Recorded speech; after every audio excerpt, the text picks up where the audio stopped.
Shalom, shalom. Welcome to Beth Ariel Messianic Congregation. Shalom, bienvenue à Beth Ariel, Église messianique.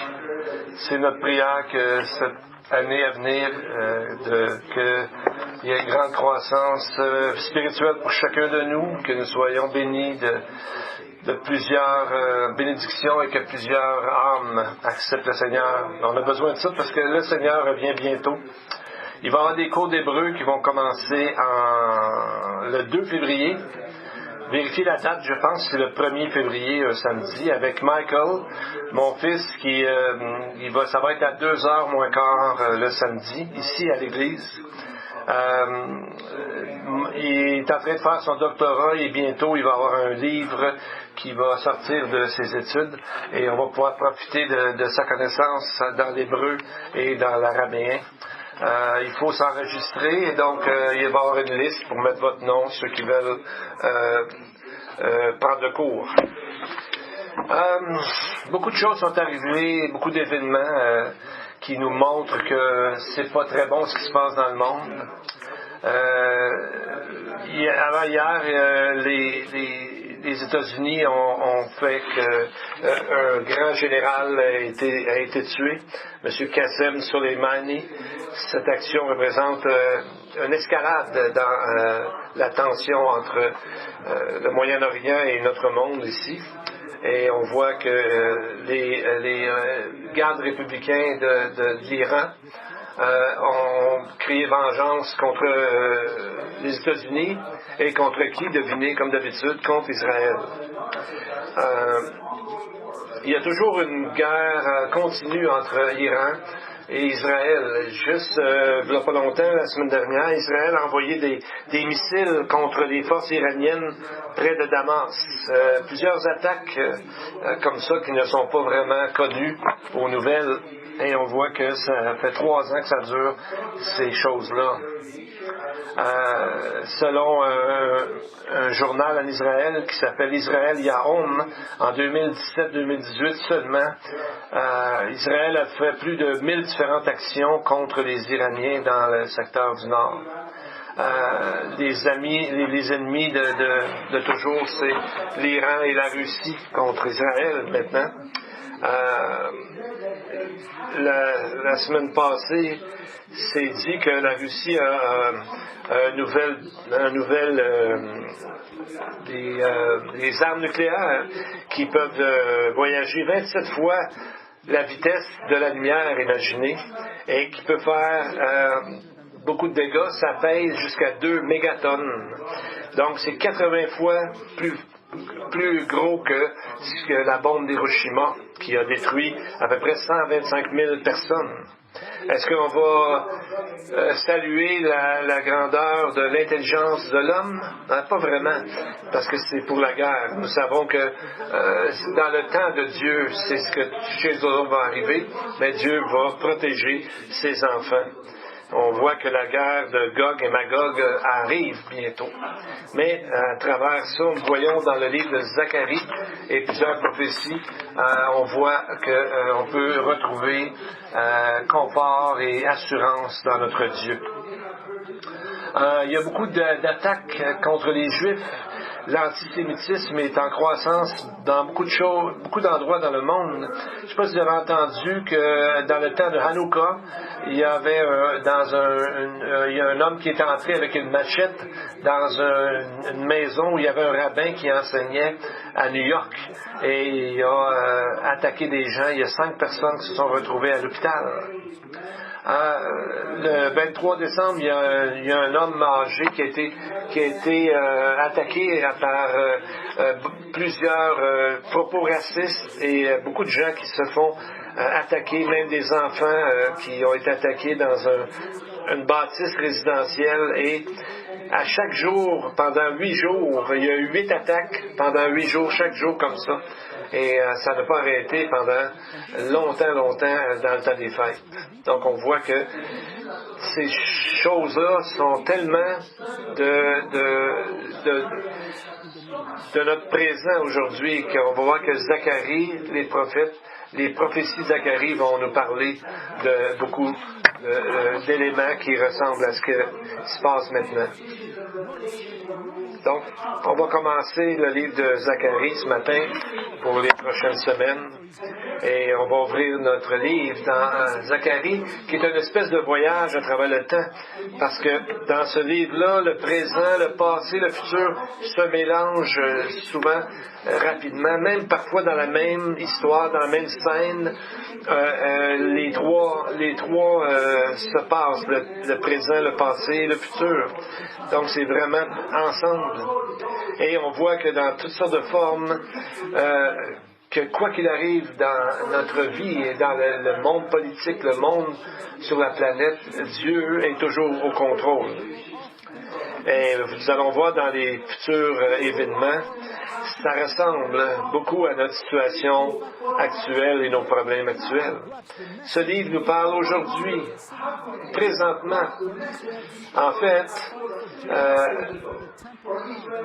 il y a 75 ans que ça a commencé pour que Israël ait tous ses problèmes et sa bataille pour avoir à Jérusalem enfin un temple, et nous allons voir toutes ces choses dans le livre de Zacharie. Un rabbin dans le temps du Moyen Âge essayait de trouver un sens à ce livre, et il a reconnu que il disait que les visions prophétiques sont tellement ésotériques que plusieurs personnes ne comprendront pas complètement jusqu'à la venue du deuxième Élie, le prophète qui va amener les temps messianiques. Je m'excuse, le son est vraiment pas bon. Élie doit être à la porte, et je crois qu'il l'est parce que chaque prophétie nous rapproche de la deuxième venue de Jésus, et nous savons que bientôt il va y avoir la grande tribulation. Aujourd'hui, un croyant qui lit Zacharie va nous donner beaucoup de réconfort, parce que nous savons à travers ces prophéties que Dieu nous a annoncé beaucoup de choses d'avance. Nous savons que nous allons être enlevés bientôt, et c'est le prochain événement prophétique qui va arriver. Le livre de Zacharie lui-même nous amène dans un temps difficile dans l'histoire d'Israël. C'est la fin des 70 ans de captivité dans Babylone, mais les Israélites se retrouvaient dans l'Empire perse à ce moment-là, et on leur a donné la permission de retourner dans leur pays. Mais la vie dans l'Empire perse était quand même assez confortable rendu là, et beaucoup de gens n'ont pas voulu revenir dans la Terre Sainte, dans leur pays. Donc, on voit que dans ces années-là, ça a pris du temps avant qu'ils reviennent dans leur pays. Et ceux qui sont revenus, c'est que l'Esprit de Dieu a touché leur cœur afin de les faire revenir. Donc, on voit que l'Empire perse était d'accord à ce qu'ils reviennent, en tout cas au début. Et on voit, parce qu'il fallait qu'ils reviennent, Dieu voulait que ces gens-là reviennent pour reconstruire le temple qui avait été détruit lors de la captivité. Et Dieu voulait qu'ils refassent le temple parce qu'il savait que Jésus viendrait dans ce temple-là, comme nous savons dans les évangiles. Donc, à chaque fois qu'il y a quelque chose qui arrive vers le pays, il y a toujours beaucoup de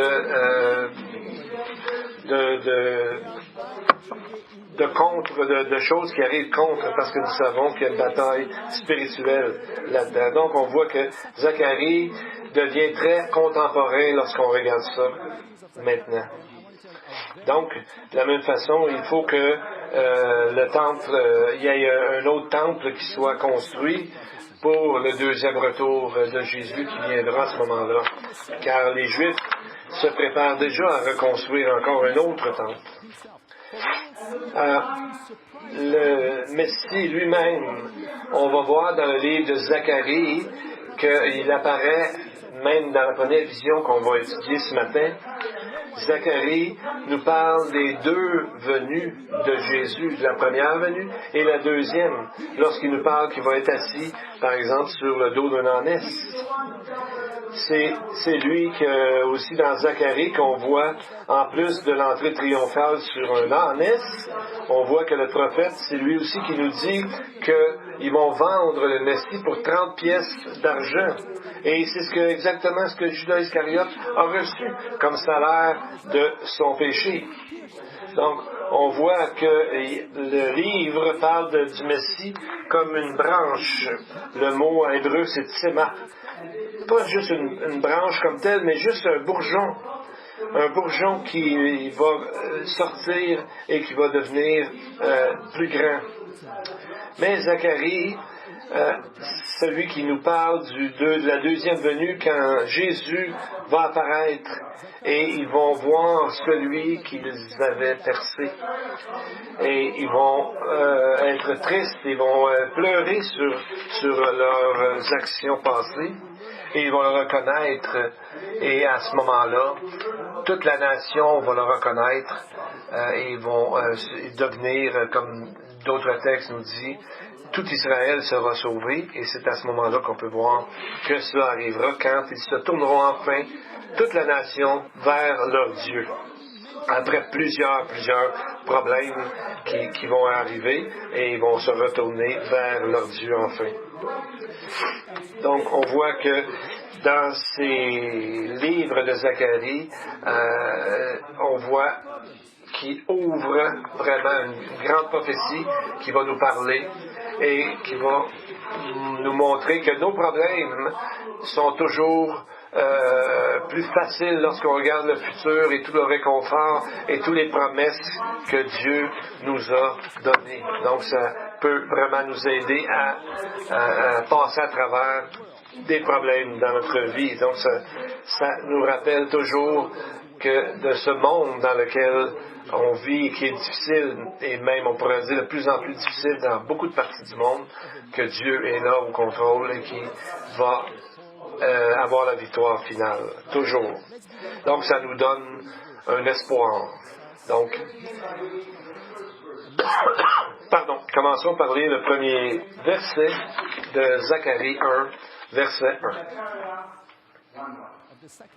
Alors, le texte dit, le 8e mois, la seconde année de Darius, la parole de l'Éternel fut adressée à Zacharie, fils de Béréchia, fils d'Ido, le prophète, en ces mots. Juste en lisant le premier verset, on voit que Israël n'est plus responsable ou là, en tout cas, ne s'occupe plus du temple comme tel, parce qu'on voit que la date nous parle d'un roi étranger, le roi Darius, qui a commencé son règne en 521 avant Jésus-Christ. Donc c'est une indication et un rappel comme quoi le temps des gentils a débuté. Ce terme a été dit par Jésus lui-même dans des textes comme Luc 21, 24. Et on voit, je pense qu'il est sur l'écran en avant, qu'il sera emmené captif parmi les nations et Jérusalem sera foulé aux pieds pour le temps des gentils. Donc, on voit que c'est un moment où Israël n'a pas de juridiction sur le mont, sur le temple.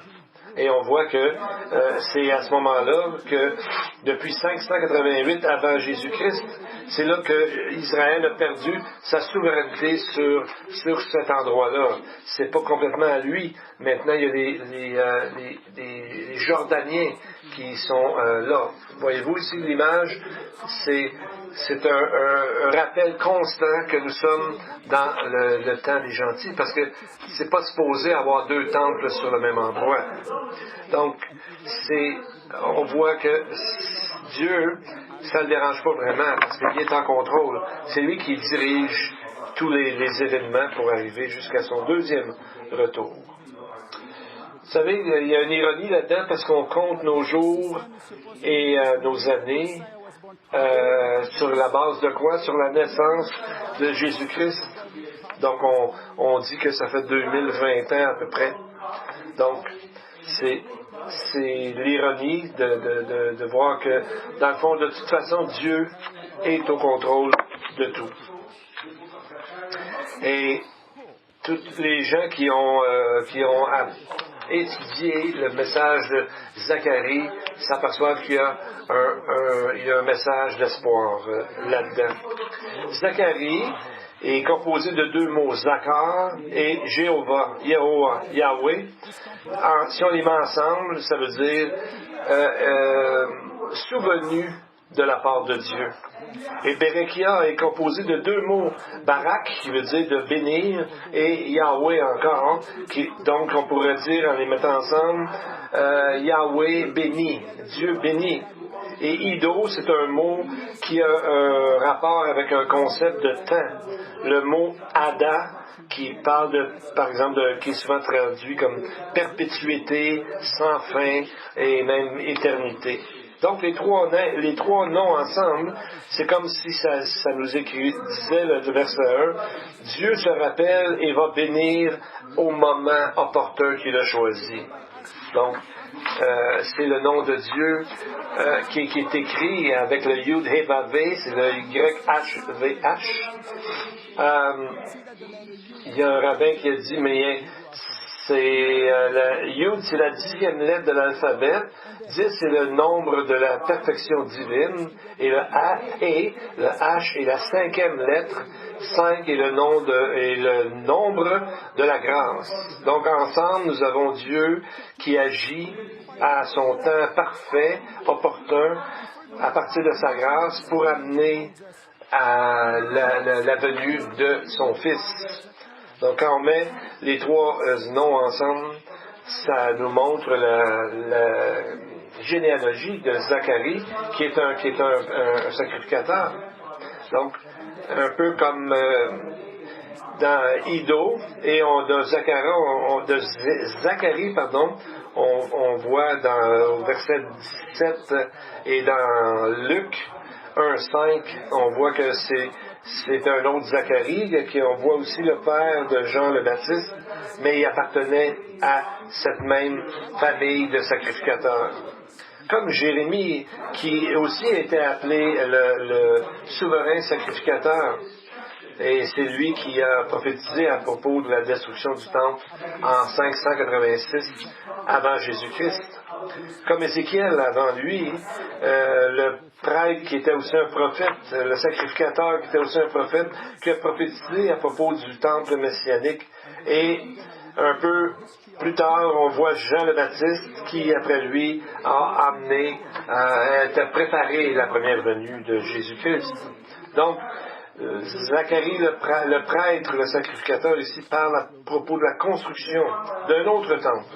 Le troisième est le temple final en Israël qui va arriver bientôt. Donc, on voit aussi dans le début du texte, ça parle du 8e mois. Le calendrier religieux finit avec le 7e mois, qui finit avec la fête des tabernacles, qui symbolise les temps messianiques. Le millénium, où est-ce que les gens vont se rappeler la prophétie d'Ézéchiel. Et ça va être un temps de paix et d'harmonie quand le Messie va régner sur la terre. Et on voit que Zacharie arrive avec ce texte-là qui vient de la part de Dieu à un moment très approprié, comme on a vu auparavant, le temps précis de Dieu. Et il commence sa prophétie en parlant du temple du temps du millénium et la ville de Jérusalem. Donc, on peut dire encore que Dieu se rappelle toujours de nous bénir et au temps approprié. Amen. Donc, c'est vraiment juste le premier verset. On a déjà beaucoup de choses qu'on peut voir dans ce verset-là. On n'est pas encore dans les visions et on est dans une préparation pour les nombreuses visions qui vont suivre à travers le livre de Zacharie.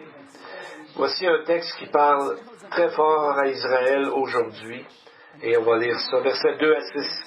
Et voyez comment Zacharie commence et finit son premier message. Il y a beaucoup à apprendre pour nous là, à cet endroit-là. Verset 2. L'Éternel a été très irrité contre vos pères. Dis-leur donc Ainsi parle l'Éternel des armées. Revenez à moi, dit l'Éternel des armées, et je reviendrai à vous, dit l'Éternel des armées. Ne soyez pas comme vos pères, auxquels s'adressaient les premiers prophètes, en disant, ainsi parle l'Éternel des armées. Détournez-vous de vos mauvaises voies, de mauvaises actions, mais ils n'écoutèrent pas. Et Dieu dit, vos pères, où sont-ils? Et les prophètes pouvaient-ils vivre éternellement? Mes paroles et les ordres que j'avais donnés à mes serviteurs les prophètes n'ont-ils pas atteint vos pères?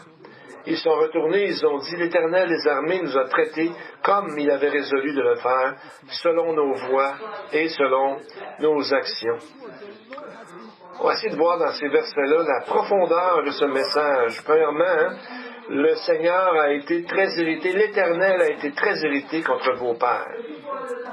Est-ce qu'on peut voir alentour de nous encore l'image de cette colère? Les gens au temps de Zacharie venaient juste de revenir de captivité. Et l'effet de la colère de Dieu était déjà alentour d'eux.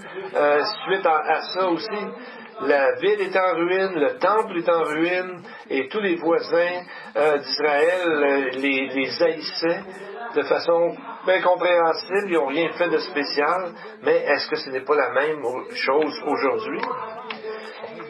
C'est parce que c'est marqué que l'Éternel a été très irrité contre vos pères et contre Israël parce qu'ils n'ont pas suivi les paroles de Dieu. Donc, on voit que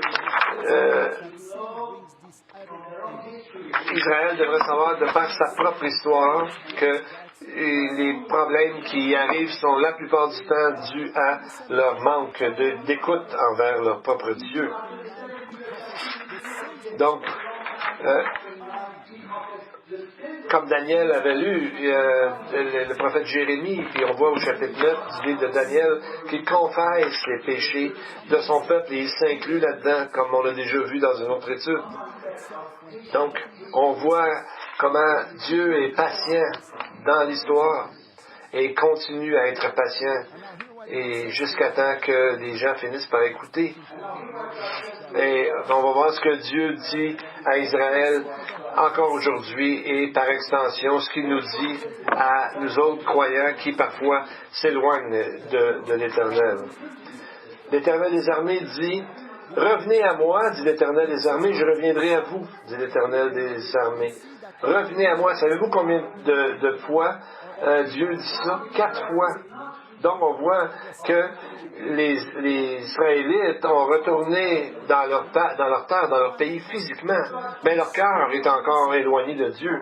Et c'est la même chose aujourd'hui.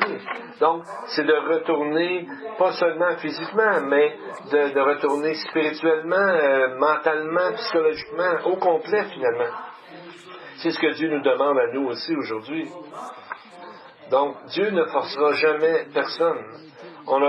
Dieu nous laisse le choix, il nous laisse faire le premier pas, ou au moins avoir l'intention de faire le premier pas. Et Dieu fait le reste à ce moment-là, mais Dieu veut voir notre cœur d'abord. On voit la croissance de l'antisémitisme que tout le monde a Israël. Et Dieu dit de retourner à la terre, mais surtout de retourner à lui, à l'Éternel. Donc Dieu ne veut pas qu'on manque cette opportunité. Il nous le répète 3 fois. Lors le Seigneur des armées, chaque fois, c'est 3 fois qui est mentionné juste dans ce bout de texte-là, l'Éternel des armées. Et ce titre est répété 53 fois dans le livre de Zacharie, qui est à peu près le corps de toutes les mentions de ce nom, l'Éternel des armées, à travers toute la Bible est concentrée dans ce petit livre de Zacharie.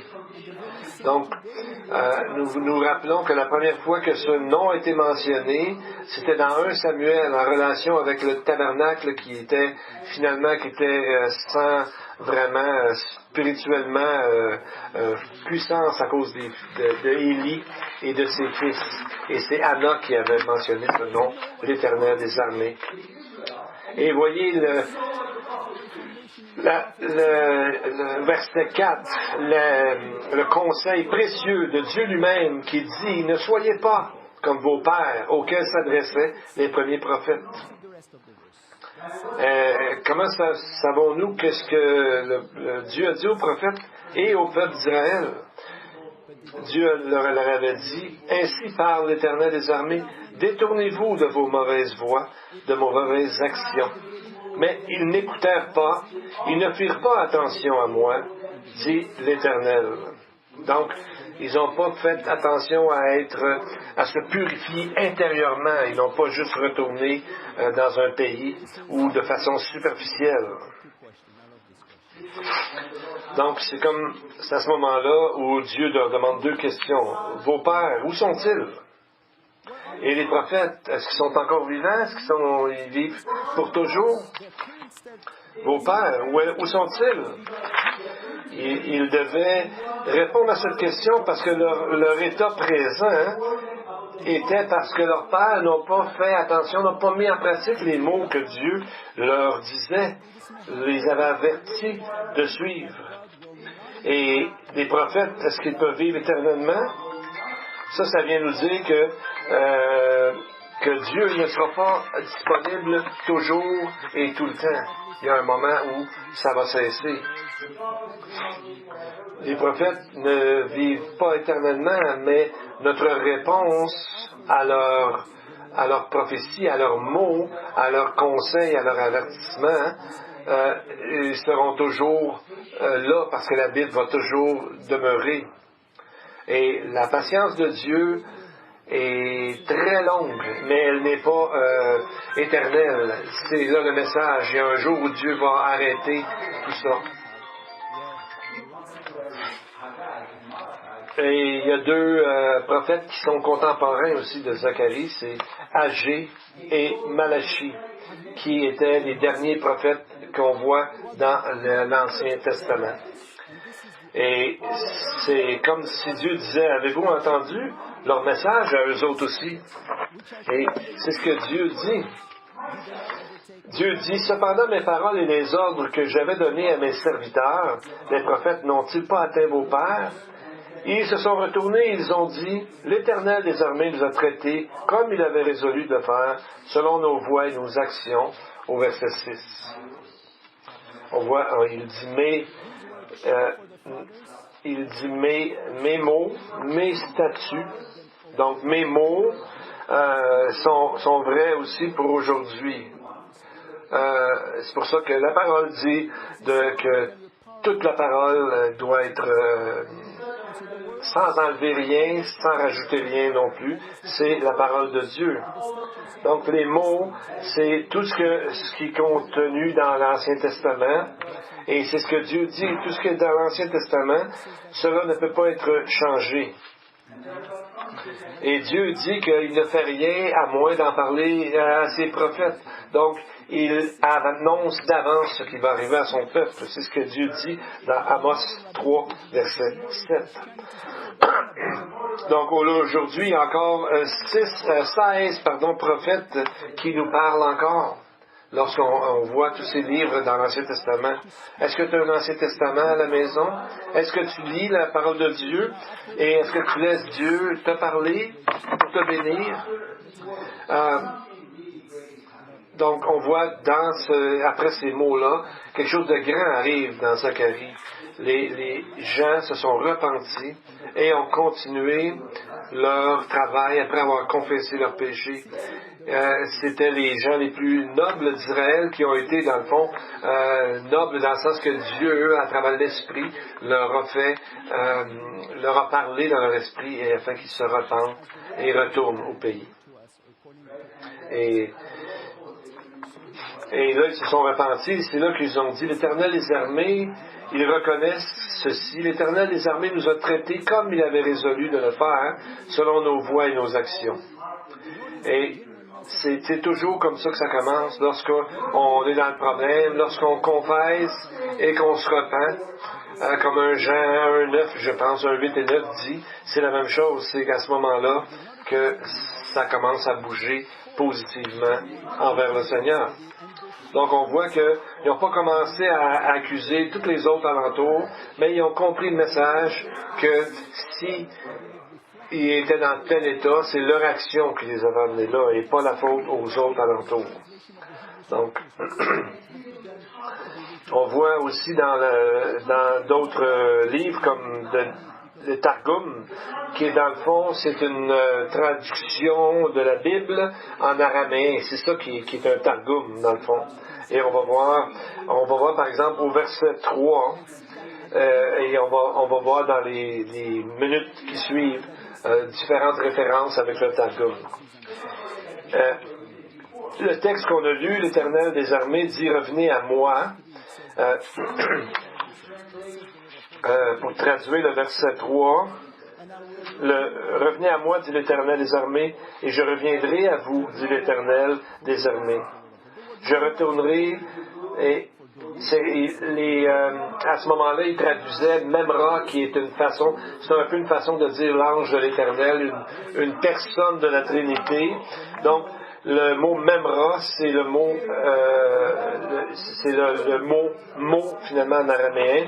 Donc, il comprenait que Dieu disait « Revenez à moi à travers la Bible et je vais ouvrir les Écritures pour vous. Vous allez comprendre ce que je veux vous dire comme message. »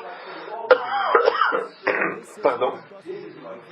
Et le Memra encore, on voit dans le verset 9 du chapitre 2 que Dieu dit que ça sera comme un mur de feu qui va vous encercler pour vous protéger. Et il dit, nous irons avec vous, Zacharie 8, 23, et il dit, c'est écrit, nous irons avec vous car nous avons appris que la Memra de Dieu est avec vous. Donc, à ce moment-là, on voit qu'il n'y avait aucun problème à dire que Dieu, c'est lui-même qui viendrait régler le problème. Il dit, je vais revenir vers vous. Mais les rabbins d'aujourd'hui, tout ça, ont complètement nié ce fait-là, qui était pourtant bien reconnu avant.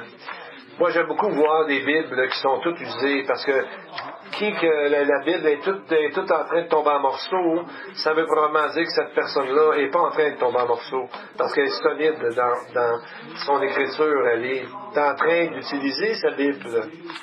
Et c'est pour ça que la parole nous dit qu'elle est vivante et efficace, plus tranchante qu'une épée quelconque à 2 tranchants, pénétrante jusqu'à partager âme et esprit. Donc, on voit que, par exemple, dans le temps de Noël, et c'est là que beaucoup d'athées sortent des choses, mais la Bible existe toujours.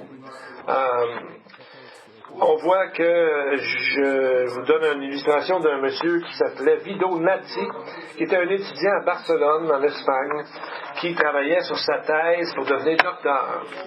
Et dans sa recherche, il a pris beaucoup de temps à l'université, à la librairie, et à un moment donné, il a tombé sur les écrits d'un monsieur qui s'appelle Hierro, H-I-E-R-R-O, un philosophe obscur du 18e siècle, et que ses écrits avaient été grandement négligés.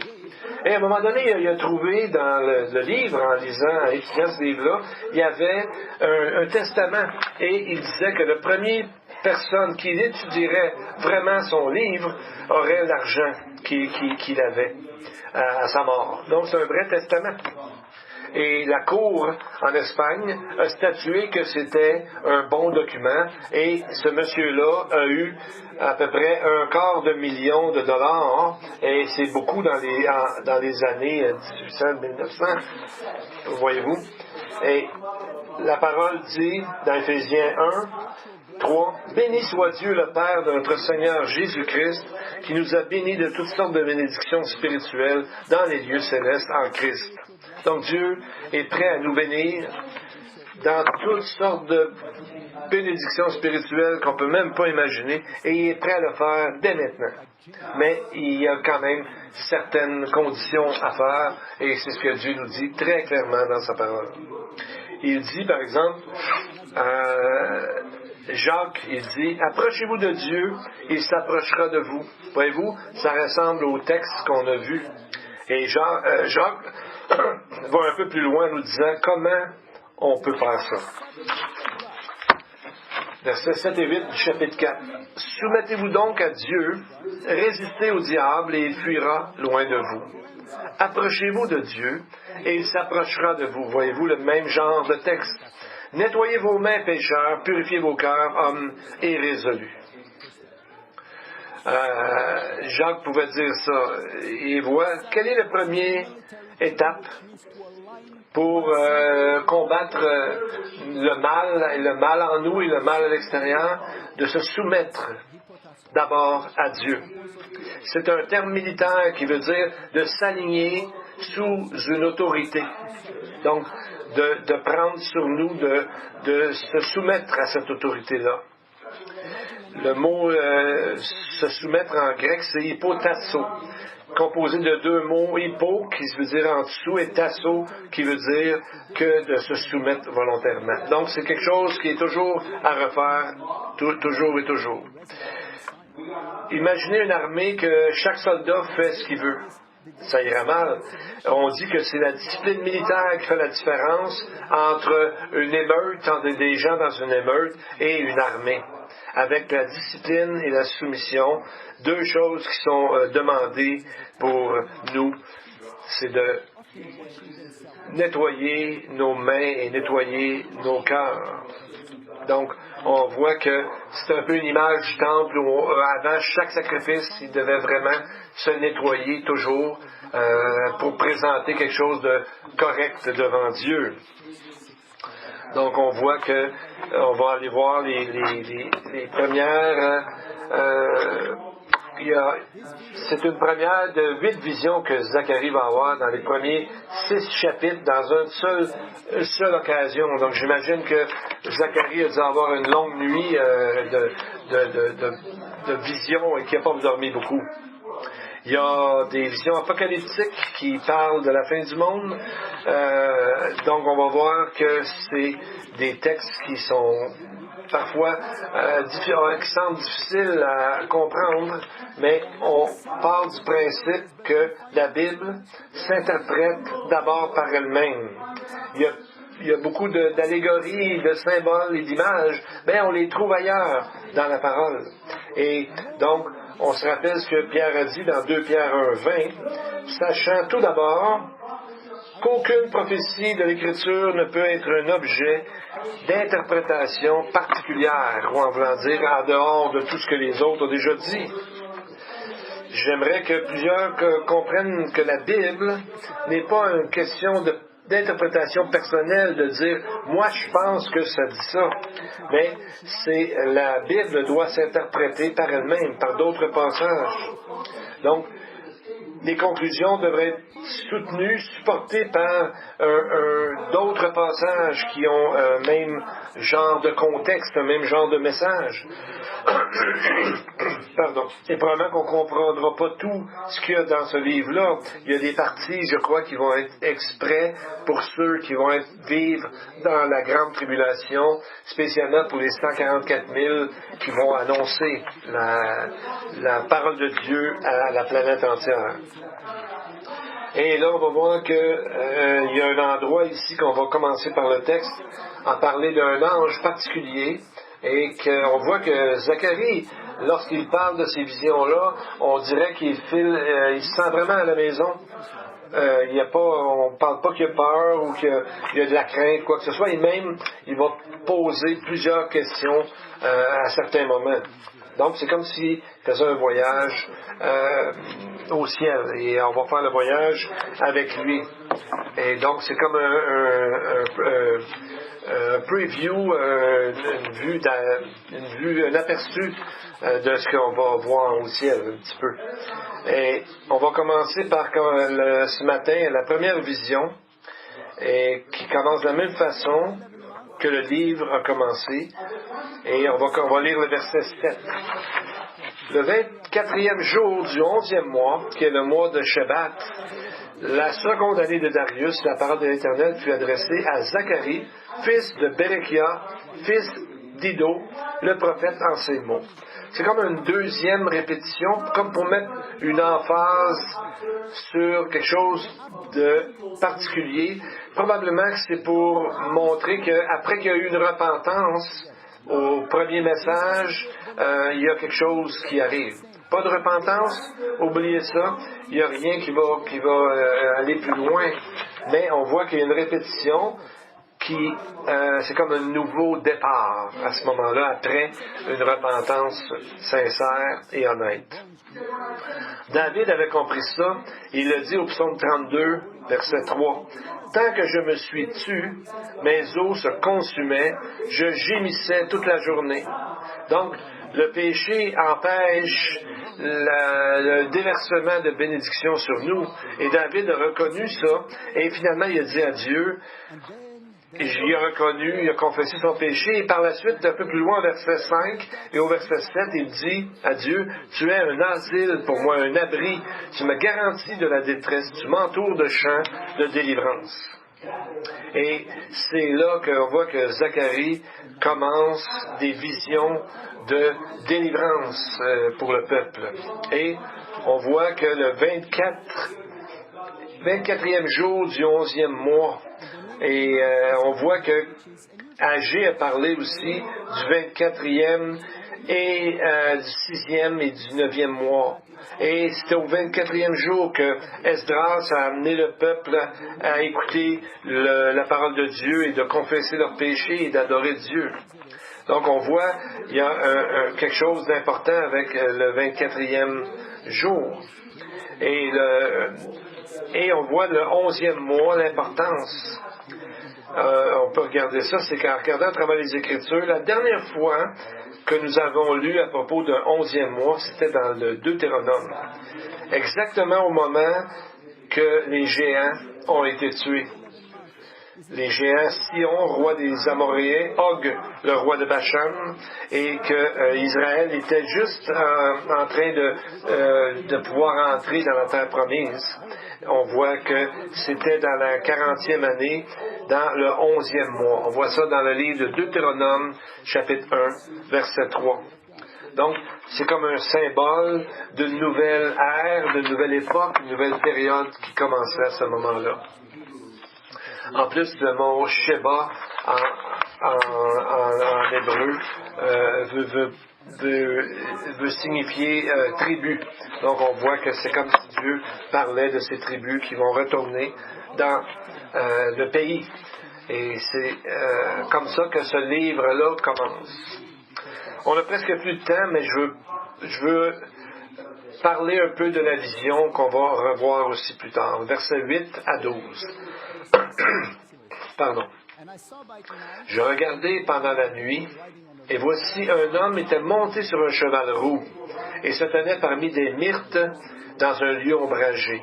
Il y avait derrière lui des cheveux roux, fauves et blancs. Je dis, c'est le prophète qui parle, « Qui sont ces chevaux, mon Seigneur? » Et l'ange qui parlait avec moi me dit, « Je te ferai voir qui sont ces chevaux. » Et l'homme qui se tenait parmi les myrtes prit la parole et dit, « Ce sont ceux que l'Éternel a envoyés pour parcourir la terre. » Et ils s'adressèrent à l'ange de l'Éternel qui se tenait parmi les myrtes, et ils dirent, « L'ange de l'Éternel, avez-vous vu? » Et ils dirent, « Nous avons parcouru la terre, et voici toute la terre est en repos et tranquille. » Alors l'ange de l'Éternel prit la parole et dit, « Éternel des armées, jusqu'à quand n'auras-tu pas compassion de Jérusalem et des villes de Juda, contre lesquelles tu es hérité depuis 70 ans? » Donc on voit que au verset 8, il est sur un cheval roux. C'est le même individu qui on parle au verset 11, qui est l'ange de l'Éternel. Donc on a vu les semaines dernières, on pourrait traduire ça, l'ambassadeur de sa présence, quand Dieu se présentait, il se présentait en tant qu'ange de l'Éternel, et nous savons que c'est Jésus. Donc, on voit ici que ce qu'il est dit dans ce texte-là, dans le Talmud et dans beaucoup d'écrits de rabbins dans le temps du Moyen-Âge, disaient que cet individu est Dieu lui-même. Donc, il n'y avait pas de problème à ce moment-là, comme on l'a dit tantôt, de dire que c'était Dieu qui apparaissait et que c'était l'Éternel des armées. Verset 8. Il est dit dans le Talmud, par rapport à ce texte, Quelle est la signification « j'ai vu la nuit » ?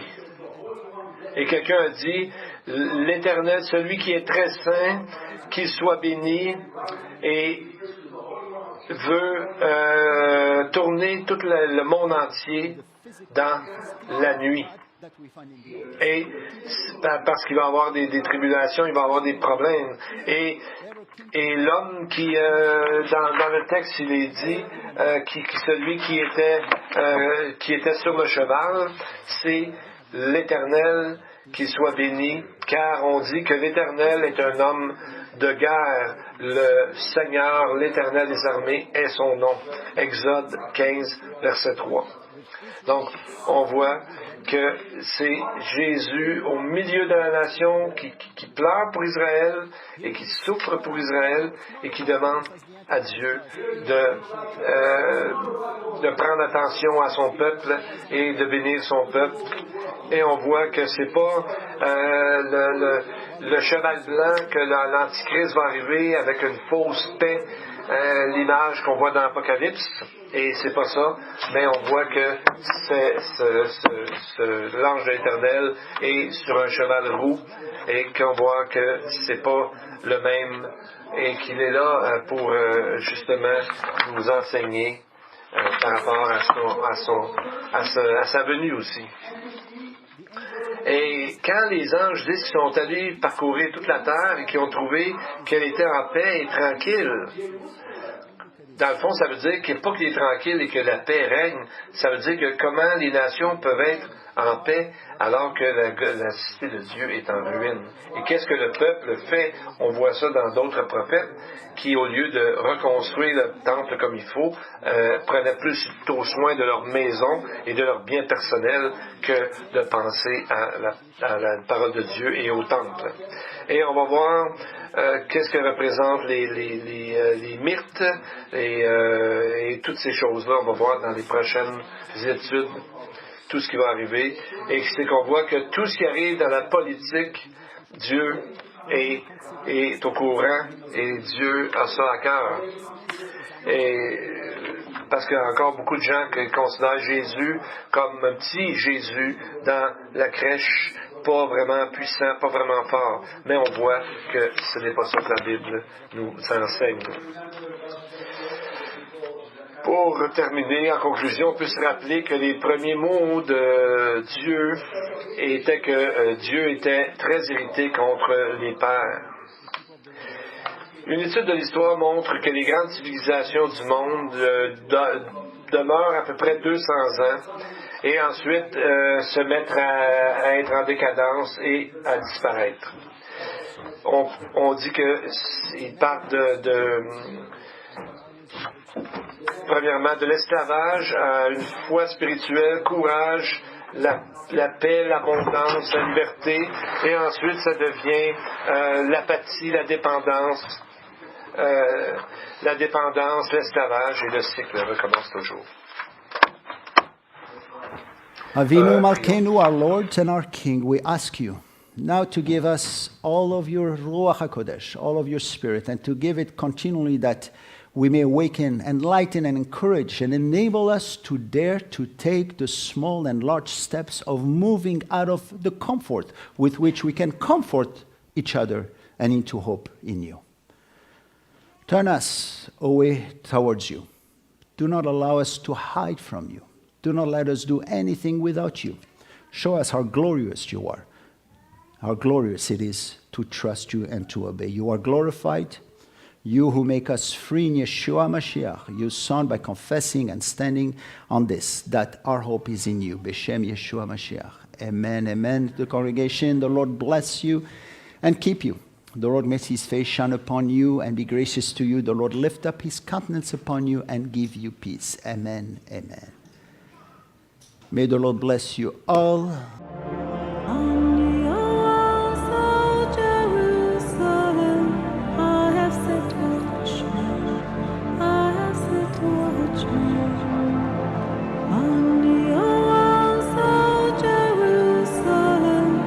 Who shall live?